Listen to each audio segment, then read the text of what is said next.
여러분, 잠깐 상상해보세요. 지금 이 순간, 지구 반대편 브라질의 어떤 가족은 TV 앞에 모여 앉아 있고, 아프리카 가나의 어떤 청년은 스마트폰으로 유튜브 스트리밍을 켜고 있습니다. 유럽 어딘가의 술집은 새벽 3시인데도 발 디딜 틈이 없고, 한국의 어떤 광장에는 수만 명이 함께 모여 같은 화면을 바라보고 있습니다. 월드컵은 단순한 축구 대회가 아닙니다. 전 세계가 문자 그대로 동시에 멈추는 단 하나의 사건입니다. 오늘은 그 장면의 숫자들, 그리고 그 숫자를 둘러싼 거대한 전쟁 이야기를 해드리겠습니다. 시청자 수, 관중 기록, 그리고 방송사들이 수천억 원을 걸고 벌이는 중계권 쟁탈전까지.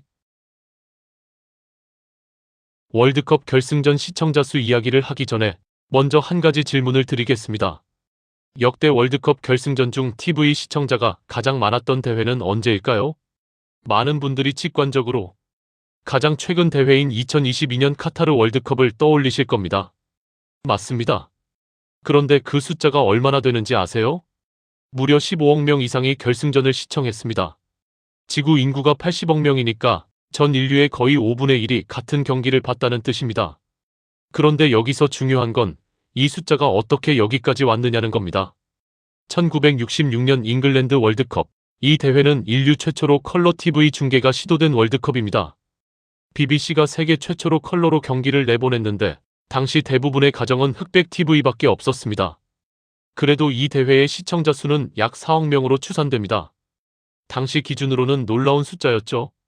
이후 중계 기술과 위성방송이 발전하면서 숫자는 폭발적으로 늘어납니다. 1986년 멕시코 월드컵 약 6억 명, 1994년 미국 월드컵 약 9억 명, 1998년 프랑스 월드컵 약 10억 명, 2002년 한일 월드컵 약 11억 명, 2006년 독일 월드컵 약 7억 1,500만 명. 잠깐, 왜 줄었을까요? 이건 뒤에서 다시 설명하겠습니다. 2010년 남아공 월드컵 약 9억 명, 2014년 브라질 월드컵 약 10억 명, 2018년 러시아 월드컵 약 11억 명, 2022년 카타르 월드컵 15억 명 이상. 그런데 2006년의 숫자가 왜 줄었냐고요? 바로 인터넷과 불법 스트리밍의 등장 때문입니다. 합법적인 TV 시청자 수는 줄었지만 디지털 시청자까지 합산하면 실제 관심도는 역대 최고였을 가능성이 높습니다. 측정 방식의 한계가 드러난 순간이기도 합니다. 자, 이번엔 경기장 이야기를 해봅시다. 오늘날 월드컵 경기장은 아무리 커도 9만에서 10만 명이 한계입니다. 안전 규정, 관람 환경, 좌석 배치 등이 엄격하게 관리되니까요. 그런데 월드컵 역사상 가장 많은 관중이 모인 경기 기록은 1950년 브라질 대회 결승 라운드 브라질 대 우루과이 경기입니다. 이 경기에 무려 약 19만 9,854명이 입장했고 공식 집계 외 비공식 입장자까지 포함하면 20만 명 이상이었을 것으로 추정됩니다. 리우데자네이루의 마라카낭 경기장, 공식 명칭은 에스타디우 두 마라카낭. 당시 이 경기장은 거의 무제한 수용 방식으로 운영됐습니다. 좌석도 없고 통로도 없고 그냥 사람들이 들어올 수 있는 만큼 들어온 겁니다. 당시 브라질은 거의 우승이 확정적인 분위기였습니다. 결승 라운드 마지막 경기에서 우루과이만 이기면 됐거든요. 리우데자네이루시는 이미 우승 기념 퍼레이드를 준비하고 있었고 신문사들은 브라질 월드컵 챔피언이라는 헤드라인을 미리 인쇄해뒀습니다. 그런데 결과는요? 브라질이 졌습니다. 2대1로. 이 사건은 브라질에서 마라카나죠, 즉 마라카낭의 비극으로 불립니다. 20만 명이 지켜보는 앞에서 자국 팬들은 역사상 가장 충격적인 패배를 맛봤습니다. 관중수 기록은 세웠지만 그 기록과 함께 새겨진 감정은 기쁨이 아니라 비극이었던 겁니다. 지금 마라카낭은 안전 기준에 맞게 리모델링돼 약 7만 8천 명 수용 규모로 운영되고 있습니다. 숫자는 줄었지만 그 이름이 주는 무게는 여전합니다. 2002년 한일 월드컵을 기억하시는 분들 계신가요? 당시 한국 사람들은 TV 앞에 앉거나 광장으로 뛰쳐나갔습니다. 온라인 스트리밍이라는 개념 자체가 없던 시절이었으니까요. 그게 전부였습니다. 그런데 지금은 어떻습니까? 월드컵 경기를 보는 방법이 완전히 달라졌습니다. TV 시청, 유튜브 스트리밍, 틱톡 클립, 인스타그램 릴스, 트위터 실시간 반응, 이 모든 채널이 동시에 작동합니다. 한 경기가 수십 개의 플랫폼에서 동시에 소비되는 시대입니다. 2022년 카타르 월드컵은 이 변화가 본격적으로 드러난 첫 번째 월드컵이었습니다. 피파에 따르면 2022년 카타르 월드컵 기간 동안 디지털 플랫폼을 통한 총 시청 시간은 560억 분을 넘어섰습니다. 피파 공식 유튜브 채널 구독자는 대회 기간 동안 급격히 증가했고 하이라이트 클립 일부는 단 며칠 만에 수억 뷰를 기록했습니다. 특히 주목할 변화는 숏폼 콘텐츠입니다. 경기 결과보다 골 장면 15초 클립이 먼저 퍼지는 시대가 됐습니다. 브라질 네이마르의 드리블 한 장면이 틱톡에서 하룻밤 사이에 3억 뷰를 기록하고 모로코의 기적적인 8강 진출 소식이 아프리카 전역의 SNS를 강타합니다. 또 하나의 혁명은 동시 시청의 의미가 달라졌다는 겁니다. 예전엔 같은 시간에 같은 TV 채널을 본다는 게 동시 시청이었습니다. 지금은 경기를 10분 늦게 보면서도 트위터 타임라인을 보면 실시간 반응을 알 수 있습니다.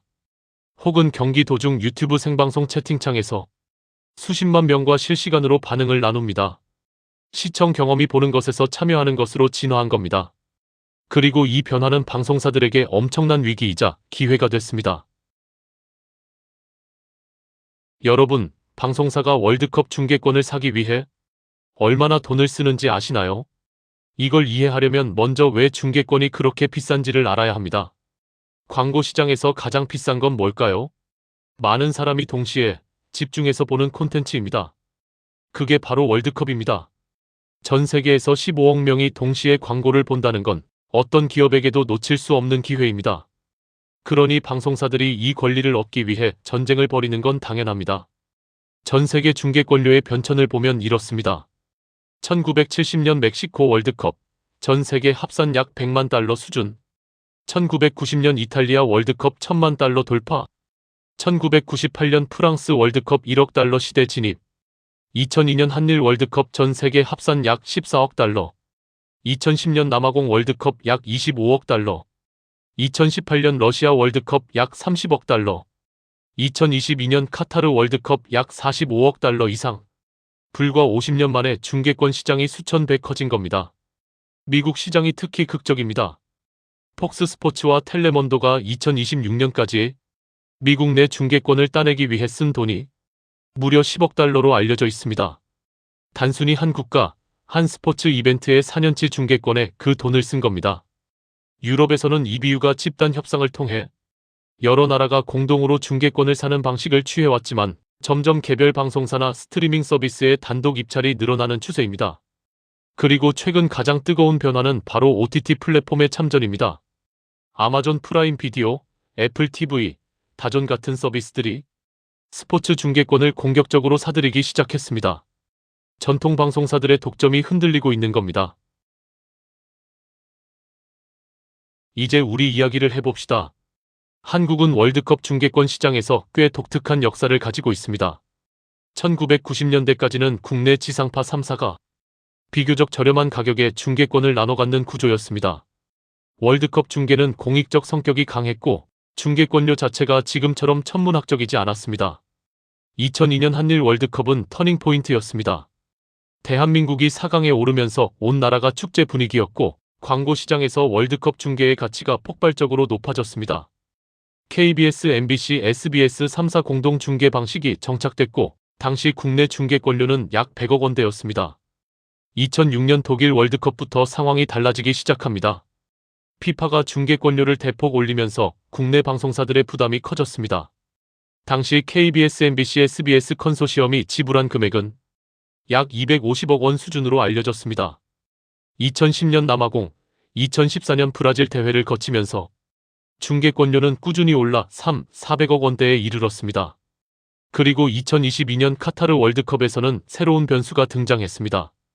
지상파 3사 외에 JTBC도 중계권 협상에 참여했고 쿠팡플레이라는 OTT 플랫폼이 처음으로 월드컵 스트리밍 서비스를 제공했습니다.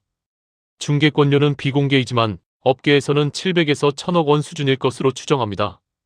이제 한국에서도 TV를 켜서 본다는 개념이 점점 희박해지고 있습니다. 2022년 카타르 월드컵 당시 한국 시간으로 새벽에 열린 경기들을 많은 분들이 스마트폰으로 OTT 앱으로 보셨을 겁니다. 이 변화는 방송사에게 딜레마입니다.